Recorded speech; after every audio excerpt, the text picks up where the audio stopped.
All right, this is Steve. I'm with PHNX Boards. We're in the PHNX Boards shop. I've got the PHNX Boards Trailblazer, and then I have a bunch of other Snurfer boards. We're calling them all Snurfers because that's the original term.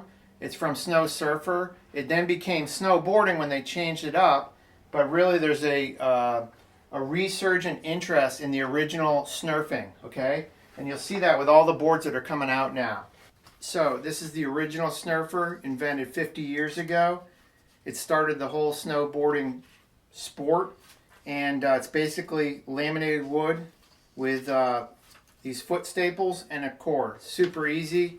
They sold about 800,000 to 1 million of these boards back in the 60s and 70s. This is the racing edition of the Snurfer that came out.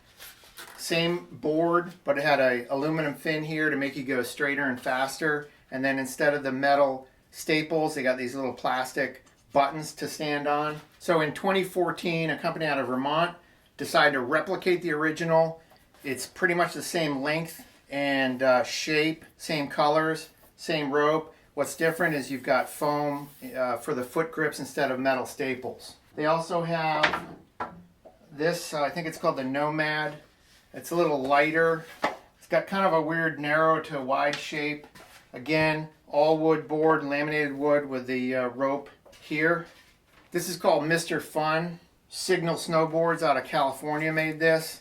They're a resort board manufacturer, hopping on the bandwagon. Again, classic V-hull shape, little cutout back there, and they've got the tape from basically from skateboards, just a rope.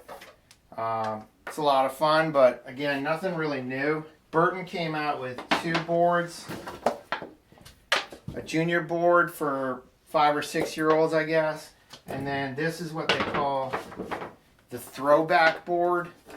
It's made in China. It's got a PHNX base, very flat. There's no V-hull. It's much wider, quite a bit longer. Really designed more for powder snow. It's really pretty flexible. So in harder pack, it's not really good. None of these are really for packed snow, but anything other than powder, this one doesn't perform as well. This is from a company called ECC Longboards, East Coast Custom Handmade Longboards. Similar to the Burton in shape and width. It's flat. It also has a plastic base, but again, similar, just a rope, foam foot pads, and there you go. All right, so this is the PHNX Trailblazer. It's also a Snurfer, but it's different than all these other boards. Rather than replicate the original, we wanted to take a fresh look at it, and we think we've come up with a better board. When you pull this rope, it pulls a safety brake up, and the bind that goes over your boot. It's also shaped a little differently. It starts as a snowboard, goes into skis, and because it's 2 layers, you've got this hand grip, which is perfectly balanced like this. It's got these metal foot studs to really hold you on well. And in terms of the functionality, if you want to learn more about this board, you can go to our other video here.